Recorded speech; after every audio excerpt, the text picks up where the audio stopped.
Hello friends, welcome to my YouTube channel cooking with Jyoti. आपने मेरे पहले वीडियो में तो देखा होगा इंदौरी पोहा की रेसिपी, और उसमें एक नाम सुना होगा जीरा बन। जी हाँ, इंदौरी स्पेशल मसाला जो पोहे की जान है, जिसे कहते हैं जीरा बन। बहुत ही टेस्टी मसाला होता है जो इंदौर के मोस्टली खाने पे, खासकर जो सूखे स्नैक्स होते हैं उनमें ज़रूर डाला जाता है। ये बहुत ही मस्त मसाला होता है। और अगर आप मेरे चैनल पर न्यू है तो सबसे पहले इसको सब्सक्राइब कीजिए, नहीं किया जल्दी कीजिए, फॉलो कीजिए, बेल आइकन को प्रेस जरूर कीजिएगा, वीडियो को एंड तक देखिएगा। और एक चीज़ बिल्कुल मत भूलिएगा, फैमिली सर्कल में और फ्रेंड सर्कल में शेयर करना बिल्कुल मत भूलिएगा। तो जी हाँ, मैं बता रही थी जीरा वन की खास बात जो इंदौरी खाने में जान डाल देता है, तड़का डाल देता है, स्वाद डाल देता है, जो है जीरा वन। तो चलिए इसको हम बनाते हैं बिना किसी देरी के। तो इसको बनाने के लिए हमें ज़्यादा कुछ नहीं चाहिए, बहुत सारे मसाले चाहिए जो कि सूखे हो। तो मैंने यहाँ पे लिया है 4 चम्मच जीरा। मैंने इस तरीके की चम्मच का यूज किया, आप घर पे कोई भी नॉर्मल चम्मच से नाप ले सकते हैं, ठीक है। तो साथ ही लिया है 2 चम्मच साबुत धनिया। तो ये 2 चम्मच साबुत धनिया, 4 चम्मच जीरा है। और हम लेंगे, इसके साथ ही लेंगे 2 चम्मच सौंफ, बड़ा वाला सौंफ लिया है। 10 से 12 मैंने लौंग ली है। थोड़ी सी दालचीनी का टुकड़ा, और छोटी इलायची के 4-5 पीस, और एक बड़ी इलायची ली है। बस इतने ही सामान अभी हम ले रहे हैं। बाद में जो जो चीज़ें चाहिए मैं आपको बीच में बताती जाऊंगी। ये ले लिया, एक मोटे तले का पैन ले लिया है। इसमें मैंने डाल दिया 2 चम्मच जीरा। बाकी जीरा हम बचा के रखेंगे, इसका क्या यूज है वो आपको एंड में पता चलेगा। और फ्लेम को एकदम लो रखिएगा, फ्लेम को एक भी हाई करने की, मीडियम करने की ज़रूरत नहीं है, एकदम लो पे करके भूल जाइए, ठीक है। तो बिल्कुल लो फ्लेम पे हम जीरे को भूनेंगे, हल्का सा भी बस चलाएंगे। फिर हम इसमें डाल देंगे साबुत धनिया। तो एक एक करके हम ये चीज़ें डालेंगे, इनको चलाते जाएंगे, धीमी धीमी आंच पे इनको रोस्ट करते जाएंगे। इनके जो फ्लेवर हैं वो भुनने पे निकल के आएंगे, बहुत प्यारी खुशबू आती है। और जीरा बन आपने एक बार में घर पे बना लिया ना, तो आप हमेशा बनाकर ही रखेंगे। और एक बार इसको बना के रखने से ना ये है कि आप 3 से 4 महीने, 6 महीने तक आराम से ये घर पे रहता है, एयर टाइट कंटेनर पे। बस आप इसको रख लीजिए, 4 से 6 महीने तक बिल्कुल भी ख़राब होने की इसकी टेंशन नहीं होती है। फ्लेम को लो ही रखेंगे और इसको चलाते हुए भूनते जाएंगे।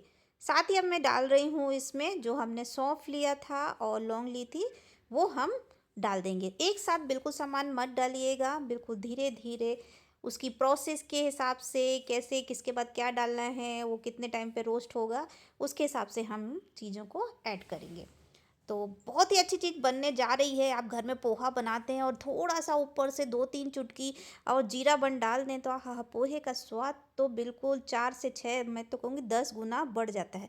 अगर आप इंदौर गए हैं तो वहाँ पे तो ये ज़रूर ही आपको सुनने को मिला होगा, कि भाई जीरा बन तो पोहे में डालते ही डालते हैं। और इसका एक गाना भी है, ए ठेले वाले बाबू थोड़ा पोहे खिला दे, उसमें जीरा वन डाल दे। बहुत ही बढ़िया गाना है, आप सुनिएगा, बहुत मस्त है। थोड़ा सा सेब डाल दे, थोड़ा सा बूंदी डाल दे, बहुत ही मस्त गाना है। इसके बाद में बाकी और जो चीज़ें हैं हम धीरे धीरे इसमें डालते जाएंगे। दालचीनी का टुकड़ा वो भी इसमें डाल दिया है, छोटी इलायची डाल दी है। तो बस इनको चलाते हुए हल्की हल्के हल्की आंच में इसको भूनते जाएंगे। इनकी खुशबू बहुत प्यारी आती है।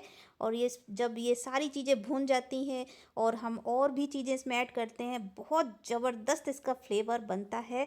ये मतलब पोहे की जान है, इसके बिना इंदौरी पोहा तो अधूरा ही है। हम उसमें नुक्ती डालते हैं, सेब डालते हैं, नींबू, पुदीना, अनारदाना और टेस्टी सॉल्ट, बहुत सारी चीज़ें डालते हैं। लेकिन अगर जीरा वन नहीं हुआ तो इंदौरी पोहा पूरा नहीं हुआ। तो बस इसको भूनते जाएंगे, ऐसे चलाते हुए फ्लेम को लो रखेंगे। जैसे जैसे ये भुनता जाएगा इसका कलर चेंज होता जाएगा। फिर अब हम लास्ट में इसमें डालेंगे तेज पत्ता। जी हाँ, बे लीफ, तेज पत्ता हम इसमें डाल देंगे। तो कुछ तोड़ के ऐसे डाल दीजिए इस तरीके से। और बस कुल थोड़ा सा इसको रोस्ट करना है कि ये पत्ता है फट से भुन जाता है। और हम फ्लेम को ऑफ कर देंगे और थोड़ी देर इस पैन में ही इसको रहने देंगे, चलाते रहेंगे तो हमारा जो तेज पत्ता है वो इसमें ही अच्छे से रोस्ट हो जाएगा। तो फ्लेम को ऑफ कर दिया है और इसको हम चलाते जा रहे हैं, छोड़ेंगे नहीं, नहीं तो हमारे मसाले जल जाएंगे। बिल्कुल जलाना नहीं है, बिल्कुल धीमी आंच में सब चीज़ों को बहुत प्यार से एकदम पेशेंस के साथ भुनना है, जल्दबाजी नहीं करना है, नहीं तो जो टेस्ट होता है वो पूरा ख़राब हो जाएगा। ये इस मसाले की खासियत होती है, क्योंकि पेशेंस के साथ इसको भुनना पड़ता है। इसलिए मैंने बोला मोटे तले का ही बर्तन लीजिएगा, पतले तले में लेंगे तो मसाले जल जाएंगे, स्वाद ख़राब हो जाएगा। और अगर आप चाहें ना तो इसमें एक जावित्री का फूल भी डाल सकते हैं, लेकिन जावित्री का फ्लेवर थोड़ा स्ट्रॉन्ग होता है इसलिए मैंने नहीं डाला। वैसे डलता है, जावित्री का फूल भी इसमें डलता है, और अगर आपके पास हो तो आप ज़रूर डालिए, और आपको फ्लेवर उसका पसंद है तो डालिए। मुझे जावित्री का फ्लेवर उतना पसंद नहीं है इसलिए मैंने यूज़ नहीं किया। तो ये हमारी बहुत अच्छे से तेज पत्ते भी अच्छे क्रिस्पी हो गए हैं। तो बस अब हम क्या करेंगे, इसको फटाफट एक प्लेट पे निकाल लेंगे। तो ये देखो कितना मस्त हमारा मसाला भुन गया, हल्का सा कलर भी चेंज हो गया, खुशबू बहुत ही मस्त आ रही है। तो अब हम इसको ठंडा करके फिर हम एक जार में ले लेंगे। तो ठंडा हो गया हमारा मसाला, अब हम इसको एक जार में ट्रांसफ़र कर लेते हैं। तो बिल्कुल मेक श्योर रहें जार एकदम बिल्कुल सूखा हो, नहीं तो आप इसको थोड़ा सा गर्म कर लीजिए। मॉइस्चर किसी चीज़ में भी नहीं होना चाहिए, इस चीज़ का ध्यान रखेंगे, क्योंकि इसको हमें लंबे समय तक स्टोर करके रखना है, इसलिए इन चीज़ों का ध्यान रखना बहुत ज़रूरी है। तो जब सारी चीज़ें अच्छी ठंडी हो जाएंगी, अब हम इसको जार में लेके अब हम इसमें एक एक करके चीज़ें डालेंगे। ये मैंने लिया है नटमग, जिस जायफल भी कहते हैं, तो वो मैंने थोड़ा सा डाल दिया। पाउडर होता है, पाउडर भी डाल सकते हैं, तो इसका स्ट्रॉन्ग फ्लेवर होता है इसलिए इसको मैंने को थोड़ा सा लिया है। इसके बाद मैं इसमें डाल रही हूँ जो हमने 2 स्पून जीरा बचाया था, तो वो डाल दिया। इससे क्या होगा, भुने हुए जीरे का टेस्ट और कच्चे जीरे का टेस्ट इसके टेस्ट को बहुत बढ़ा देगा, तभी इसको कहते हैं जीरावन। अब इसके बाद में हम इसमें और भी चीज़ें डालेंगे। तो अभी हमने इतनी चीज़ें डाल दी हैं, इसके बाद हम इसमें डालेंगे, क्या डालेंगे चलिए बताते हैं। इसमें हम डालेंगे लाल मिर्च पाउडर। तो इसमें मैं काश्मीरी लाल मिर्च पाउडर डाल रही हूँ, क्योंकि ऑलरेडी मिर्च के लिए हमने लौंग और काली मिर्च का यूज कर चुके हैं। तो 2 चम्मच मैंने काश्मीरी लाल मिर्च पाउडर डाल दी है, इससे कलर बहुत अच्छा आएगा। सिर्फ ये हम कलर के लिए यूज़ कर रहे हैं, इसमें तीखापन तो बिल्कुल भी नहीं होता है। अब मैंने डाल दिया है 1/4 स्पून हल्दी पाउडर। इसके बाद हम इसमें डालेंगे जो इसकी टेस्ट को और अच्छा बढ़ा देगा, तो हम इसमें डाल रहे हैं स्वाद अनुसार नमक। तो ये मैंने सेंधा नमक लिया है, क्योंकि मैं मोस्टली सेंधा नमक यूज़ करती हूँ। और 1 चम्मच डाल दिया है मैंने काला नमक। तो दोनों को आप बैलेंस करके डालिएगा, काला नमक और से जो हम घर पे सफ़ेद नमक लेते हैं, तो बैलेंस करके डालिएगा, नमक ज़्यादा मत कीजिएगा। फिर मैंने इसमें आधा चम्मच डाला है टेस्टी सॉल्ट, जो चाट मसाला होता है वो डाल दिया है। अब मैं इसमें डाल रही हूँ ड्राई जिंजर पाउडर, ये मैंने डाल दिया है, जिसे सौंठ भी कहते हैं। तो वो मैंने डाला है, आधा चम्मच से भी कम है थोड़ा सा। तो ये सौंठ डाल दिया, बहुत प्यारा फ्लेवर आता है और टेस्ट आता है इससे। अब मैं डाल रही हूँ आधा चम्मच अमचूर पाउडर। तो ये घर का बना हुआ अमचूर पाउडर, इसलिए ये थोड़ा सा ब्लैक कलर का है। तो ये सारी चीज़ें हम इसमें डाल दिए हैं। अब हम इसको पीसेंगे, लेकिन पीसने से पहले एक चीज़ और बाकी है जो हमें इसमें ऐड करना है, वो है हींग। तो अब मैं इसमें डालने जा रही हूँ 2 चुटकी हींग। तो हींग आप अपने हिसाब से डालें, क्योंकि हर किसी के घर में अलग फ्लेवर की हींग होती है, कितनी स्ट्रॉन्ग है कितनी कम स्ट्रॉन्ग है, उसके हिसाब से आप हींग डाल देंगे। अब बस हमको जार को बंद करके इसका एक पाउडर, फाइन पाउडर बनाना है।